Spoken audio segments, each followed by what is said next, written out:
नमस्कार सांगमाने जय जगन्नाथ। ए वर्ष दीपावली काली पूजा और पया श्राद्ध गोटे दिन में पड़ुची तेणु तारीख निर्घंट हो नाला तेणु एवं तारीख निर्घंट है। चलित वर्ष अक्टोबर 20 तारीख 2025 मसीह दीपावली पालन करा जीव। दीपावली पया श्राद्ध हेब दिन 3टा 23 श्राद्ध आरंभ हेब। पितृपुरुषों को सम्मान देवा होची पितृश्राद्ध। वर्षक आम 4 थर श्राद्ध पितृपुरुषों को दे था। पितृपुरुषों को प्रतिवर्ष वार्षिक श्राद्ध दि जाए।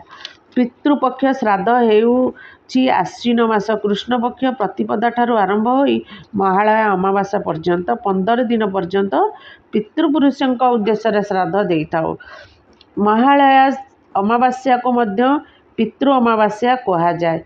जो मैंने यही 15 दिन मध्य श्राद्ध कौन सी कारणवशत करि पारंती नाही से माने दीपावली अमावास्या दिन पितृपुरुषों श्राद्ध करिथांती तांको पया श्राद्ध कहा जाए। कार्तिक अमावास्या दीपावली दिन पया श्राद्ध करती। से दिन पितृपुरुषों को आलोक देखाई से पितृलोक को गमन करने को निवेदन करिथांती। हेतिपाई पितृपुरुषों को काउरिया काठी आलोक देखाई दीप जलाई पुनर्बार पितृलोक को गमन करने निमंते अनुरोध करिथांती। सेथिपाई पितृपुरुषों उद्देश्य बड़ बड़ुआ डका जाए। दीपावली दिन संध्या समय बड़ बड़ुआ श्राद्ध दि जाए। यार स्वतंत्र विधि रही। आसतु जानिबा किपरि भाबरे पया श्राद्ध को किपरि करिबा।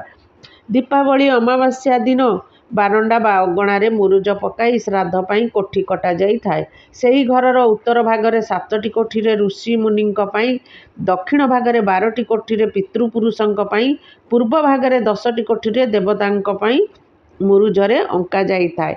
यही सबु कोठी रे पिठा फल सबु रखा जाई थाए। कोठरी रे कोठी कोठी मझिरे भोग रखा जाई थाए। पया श्राद्ध रे देवता सप्त ऋषि और पितृपुरुषंकर 3 पीढ़ी को आवाहन करा जाई थाए। मातांक परिवारर 3 पीढ़ी माता मातामही प्रमातामही आउ पितांक परिवारर पिता पितामही प्रपितामही पूर्वपुरुषों को आवाहन करी श्राद्ध करी सारी काउरिया काठी पितृपुरुषों को विदा दि जाई थाए। एथिपाई बड़ बड़ुआ डका जाए। बड़ बड़ुआ डाक पर घरे पिठापଣା करी सही दिन खाई थांती। सही दिन श्रीक्षेत्र धाम रे मध्य बड़ बड़ुआ डाकिबा पई स्वतंत्र व्यवस्था होई थाए। दीपावली दिन श्रीमंदिर सम्मुख रे मध्य काउरिया काठी अग्नि संजोग करी पितृपुरुषों को देखाई विदाय दिया जाई थाए। जेउ माने घरे करि पारंती नाही सेही माने जाईकरी मंदिर मानकरे बड़ बड़ुआ डाकी थांती श्राद्ध देई थांती। जेउठी बड़ बड़ुआ डका जाए सही स्थान को सफा करी मुरुज पकाई तापरे पीढ़ा रखी सुआ फूल बालुंगा धान कंटेई कोड़ी डाल यही सबू अन्य प्रकार डाल रखी संध्यारे पूजा होई थाए। कोठी मध्य पिठा रखी सबु कोठी रे फल मूल भोग करा जाए।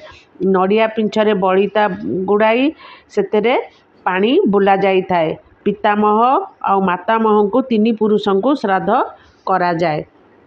बड़ बड़ काउरिया काठी आग भागे तेल बलिता गुड़ाई निया लगाई परिवार समस्ते बड़ बड़ुआ डाकी थांती। ऊपर को चाही काउरिया काठी को ऊपर को देखाई कहती बड़ बड़ुआ हो अंधार रे आसी आलुआरे जाओ गंगा जाओ गया जाओ काशी जाओ श्रीक्षेत्र रे महाप्रसाद खाई 22 पाहाचरे गड़ गड़ाऊ थाओ आम उपरे अमृत दृष्टि रखुताओ एमिति कही पितृपुरुषों को विदाय दे थांती। आलुआ देखाई पितृपुरुषों को बाट देखाई विदाय दे थांती। जो माने जदि घरे आपण माने करि न पारिबे ताहाले 22 पाहाच किंबा कौनसी मंदिर जगन्नाथ मंदिर जाई श्राद्ध देई बड़ बड़ुआ डाकी पारिबे।